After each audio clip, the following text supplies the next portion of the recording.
एक बार की बात है, एक गांव में रामू नाम का किसान अपनी पत्नी के साथ रहता था। उसके पास में 2 बैल और अपना एक छोटा सा खेत था जिस पर वह रात दिन मेहनत करता था, तब कहीं जाकर उसे खाने जितना अनाज उगा पाता। रामू गरीब होने के साथ साथ ईमानदार भी था। रामू की पत्नी हमेशा अपने भाग्य को कोसती रहती, ना जाने किस जन्म के पाप भोगने पड़ रहे हैं जो इतनी गरीबी उठानी पड़ रही है, ना जाने भगवान अपनी किस दिन सुनेंगे। अरे भाग्यवान, अपन कर्म के अलावा और कर भी क्या सकते हैं, देना नहीं देना ये सब तो ऊपर वाले के हाथ में है, अपने सोचने से क्या होगा। कह तो तुम सही रहे हो, मगर 2 साल से अपने गांव में ठीक से बारिश नहीं होने के कारण फसल खराब हो रही है। गांव में बाकी किसानों के पास तो गाय भैंस है जिससे उनका तो गुजारा चल जाता है, मगर अपने पास तो केवल एक छोटे से खेत के अलावा कुछ भी नहीं है और बारिश नहीं होने के कारण उस खेत में भी फसल नहीं होती। पता नहीं इस बार भी क्या होगा। हाँ, ये बात तो तुम सही कह रही हो, पिछले 2 साल से ठीक से बारिश नहीं होने के कारण फसल बर्बाद हो रही है और अब तो कुएं भी सूखने लगे हैं, उनमें भी पानी अब कम बचा है। पता नहीं इस बार खेती में क्या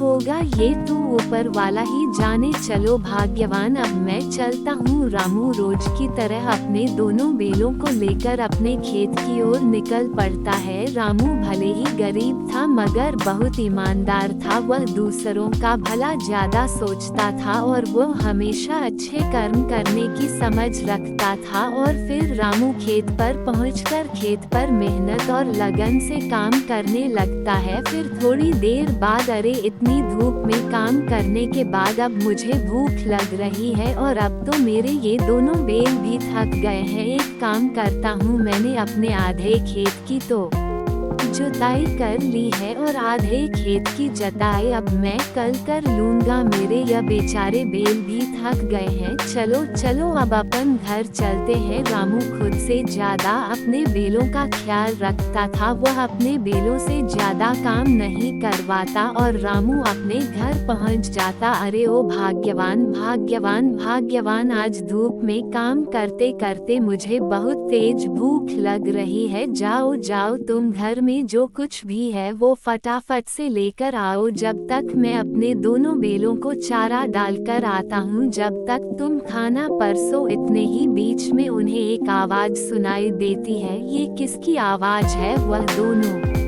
बाहर निकलकर देखते हैं तो एक साधु महाराज उनके घर के बाहर भिक्षा मांगने के लिए खड़े होते हैं। जो कुछ भी घर में हो, चावल गेहूं बाजरा दाल, वह मुझे दे दो बेटा। अरे साधु महाराज, हम सब पहले से ही इतने गरीब हैं, हम जैसे तैसे करके अपना जीवन गुजार रहे हैं, ऐसे में हम तुम्हें कहां से दान दे। गरीब किसान की स्थिति देखकर बाबा जी समझ चुके थे और बोले, कोई बात नहीं बेटा, कोई बात नहीं, ठीक है बेटा, अब मैं चलता हूँ, मैं किसी और घर से भिक्षा मांग कर खा लूंगा। अरे भाग्यवान, अपने घर में बाबा को देने लायक कुछ भोजन है क्या? क्या अपने घर में कहाँ से आएगा? अपने घर में बाबा को देने लायक कुछ भी नहीं है, केवल थोड़े से चावल थे जो तुम्हारे लिए बने हैं। अगर वह बाबा को दे देंगे तुम्हें भूखा रहना पड़ेगा। रुकिए बाबा भाग्यवान, जाओ, जो मेरे हिस्से का भोजन है वह जाकर बाबा को दे दो। मगर फिर तुम क्या खाओगे? अगर बाबा को तुम भोजन दे दोगे फिर घर में एक अन्ना दाना तक नहीं है, तुम्हें भूखा रहना होगा। उसकी चिंता भाग्यवान तुम मत करो, मैं तो भूखा रह लूंगा, मगर बाबा को मैं अपने घर से भूखा जाने दूंगा तो मेरे गले से वैसे भी खाना नहीं उतरेगा। जाओ तुम बाबा के लिए वह भोजन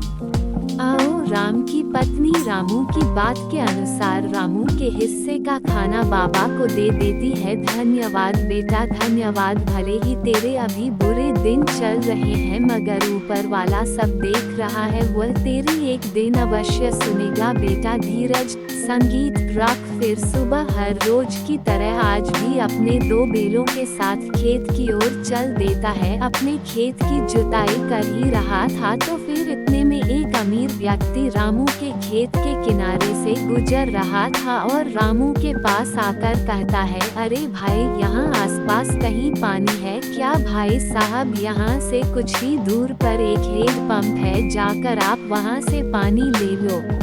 अरे भाई, तुम बड़े मेहनती दिख रहे हो, तुम इतनी मेहनत क्यों करते हो? मैं अपने और अपनी पत्नी के लिए भोजन और कपड़े कमाने के लिए इतनी मेहनत करता हूँ। अरे तुम इतनी मेहनत करने के बावजूद अभी तक गरीब की गरीब हो। तुम तो अच्छे काम करते हो तो भी तुम गरीब हो। मुझे तो नहीं लगता है कि कर्मों का फल मिलता है। नहीं नहीं भाई साहब, मुझे पूरा विश्वास है भगवान के घर पर देर है मगर अंधेर नहीं। जो अच्छे कर्म करेगा उसे अच्छे कर्म का फल अवश्य मिलेगा। देर से मिलेगा मगर मिलेगा जरूर। शायद मुझे अभी नहीं मिला मगर एक दिन अवश्य मिलेगा। रामू की बात सुनकर अमीर व्यक्ति हंसता और वहां से चलता बना। रामू ने अपनी मेहनत जारी रखी मगर खेत को जोतते जोतते अचानक से रामू का पैर हल्के नीचे आ जाता है, जिस कारण रामू का पैर कट जाता है। रामू दर्द के मारे झूम उठा, अरे भगवान, मेरा पैर तो कट गया। अरे प्रभु, वो अमीर व्यक्ति सही बोल रहा था क्या कि कर्मों का कोई फल नहीं होता। अगर मैं अच्छे कर्म कर रहा हूँ तो भी मेरा पैर कट गया। मैंने किसी का क्या बिगाड़ा है जो मेरे पैर में लगी? जैसे तैसे रामू अपने घर पहुंचा और अपनी पत्नी को जो उसके साथ हुआ वह सारी बातें रामू ने अपनी पत्नी को बताई। तुमने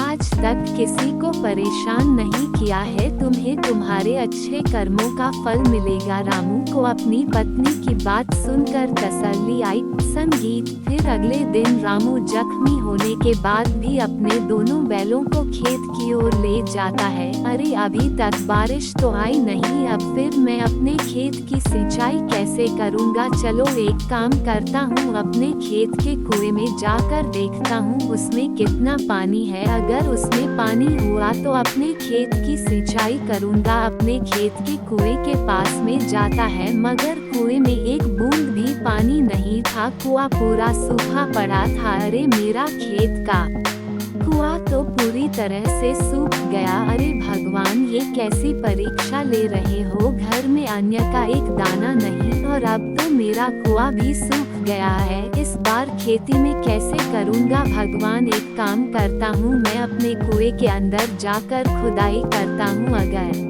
पानी निकल जाए। हे भगवान, कृपा करना प्रभु। इतना कहकर रामू कुएं के अंदर उतर कर खुदाई शुरू करता। संगीत है। तो थोड़े समय बाद अचानक से कुएं के एक पत्थर के अंदर से पानी निकलने लगता है। ये पानी कहाँ से आया? मुझे तो अपनी आँखों पर विश्वास ही नहीं होता। मुझे तो लगता है ये सब मेरे अच्छे कर्मों का फल है जो मुझे मिला। भाग्यवान सही कह रही थी कि तुम्हें तुम्हारे अच्छे कर्म का फल अवश्य मिलेगा। ऊपर वाले ने मेरी सुन ली। इस पानी से तो अब मैं अपने खेत की सिंचाई अच्छी तरह से कर सकूंगा। रामू की खुशी का कोई जवाब नहीं था। रामू पानी को देखकर बहुत खुश हो गया।